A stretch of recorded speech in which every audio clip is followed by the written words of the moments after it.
Let's start, though, by diving back into what has happened. What did we just see, folks? We saw the playoff. We saw the New Year's Six games. Here's what we saw in the college football playoff. Not all that competitive, was it? Bama absolutely took care of Cincinnati. Michigan was no match for Georgia, 34-11 in that one, 27-6 in the first game that day. And listen, folks, there was basically zero meaningful touchdowns scored against the SEC in the college football playoffs. It was completely dominant from both Bama and from Georgia. From a physical standpoint, neither Cincinnati nor Michigan could match up at the line of scrimmage. And it was painfully obvious, basically the very first run that Alabama had with Brian Robinson in the game against Cincinnati. Cincinnati runs a very unique style of defense where it's kind of it's kind of like a stack 3-3-5. The problem is that you cannot hold up against a powerful run game without much stronger edges. And without those edges, what you see is that you saw the offensive line just absolutely maul down the edge of the defensive line from Cincinnati, and they had no chance. I would say this. Listen, I think Luke Fickell and his coaching staff do a really good job in general. When I watch their film, I love what they do offensively. Defensively, they fly around. They play man coverage. They're generally more talented than their opponents in that league, in particular on the outside defensively with guys like, Ahmar Gardner and Kobe Bryant.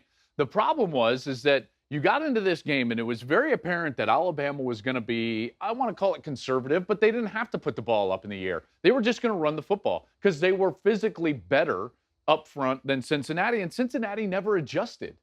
I'm like, what?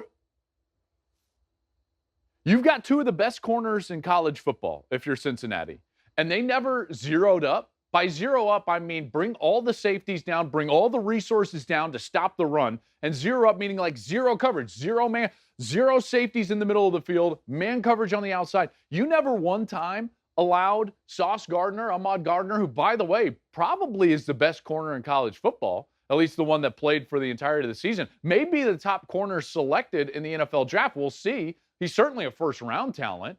And they never just said, like, hey, we're going to take our chances with him, our best player, against Jameson Williams, and we're going to commit everyone else to stopping the run. I never felt like they did that.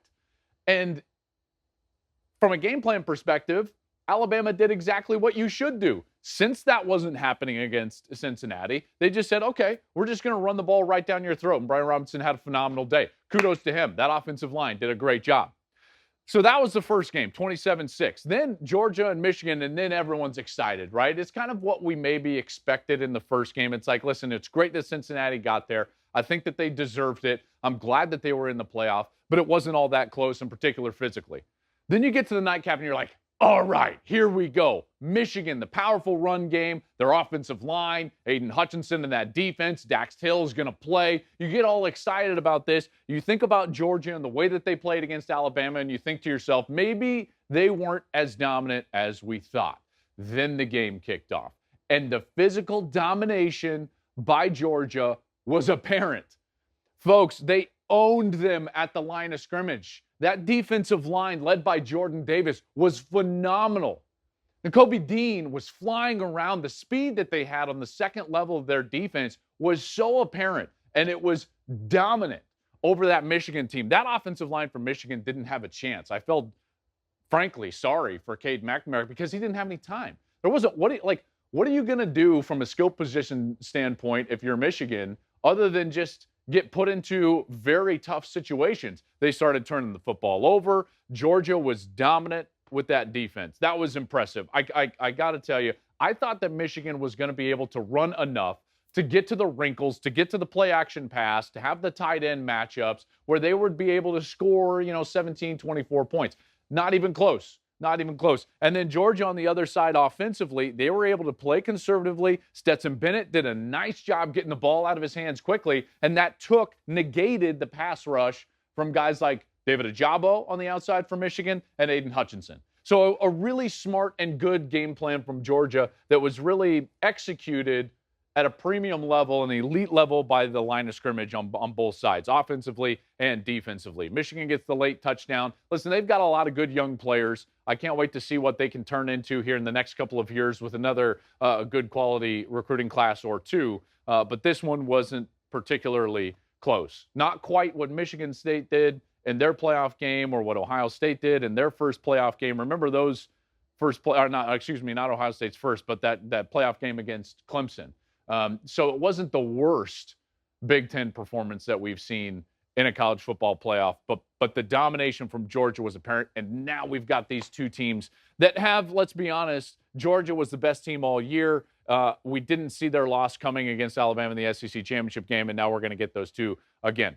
More on that in just a moment. But I wanted to get to these other bowl games because while those games weren't great, you can talk about them, and they certainly had great elements, in particular on one side of those performances. We did have amazing games in the other New Year's Six bowl games. I thought these games were phenomenal. The Oklahoma State Notre Dame game was sensational. I was at the Rose Bowl with my family. It was the first time I ever got to take my boys to a football game as a fan. I hadn't been to a football game as a fan in over 10 years. My wife asked me when we were walking up, like, how long has it been since you actually sat and watched a football game? And I was like, you know what? That's a great question. It had been over 10 years. And so to be able to take my kids and go to the Rose Bowl was phenomenal. Baylor, I thought that game against Ole Miss, there was a lot to talk about there. Clearly, with Matt Corral, the quarterback, we're going to get to that a little bit. I'm going to talk about transfers. I'm going to talk about opt-outs. And then that Pitt-Michigan State game, I thought that was a terrific game as well. Oklahoma State, that's a huge momentum win building forward for that program. The Rose Bowl was insane, and the individual performance from Jaxon, Smith-Njigba was unreal, and you could feel it even sitting in the stands. You know, you didn't have to have a television and the graphics and the replays to know that this guy was putting on an absolute show. 15 catches, 347 yards, and 3 touchdowns. And that was against the Utah defense that all year had been pretty salty. That was an amazing performance from Jaxon Smith-Njigba. It was amazing to watch. I loved being there. I think that the Rose Bowl is the mecca of college football. It reveals itself. You kind of drive down to the Aurora Sicko, and then boom, here it is with kind of like the ray of shining light on the Rose Bowl. What an amazing day that it was. Now, just a reminder, folks, because we saw great bowl games and not great playoff games. What if we had this 12-team playoff? Remember, this is my version of a 12-team playoff. Klatt's 12-team playoff. I would seed the top 6 champions 1 through 6. Okay, you would have to win your conference to be a top 6 seed, and then everyone gets slotted in after that. The first round would be at the top seed, home site on campus, and I think that we would have some great games within the playoff, and you might have some upsets, not like what we get now in the 4-team version of the playoff. Gosh, this would be so good.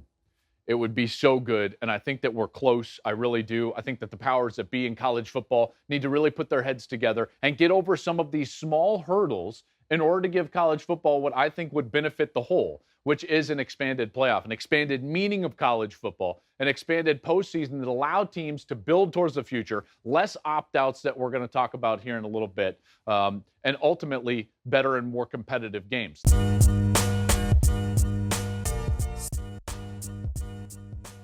Hey, thanks for watching. If you enjoy that clip, make sure you click subscribe somewhere down here. From game highlights to exclusive interviews and rankings, we've got everything you need as a college football fan right here, College Football on Fox.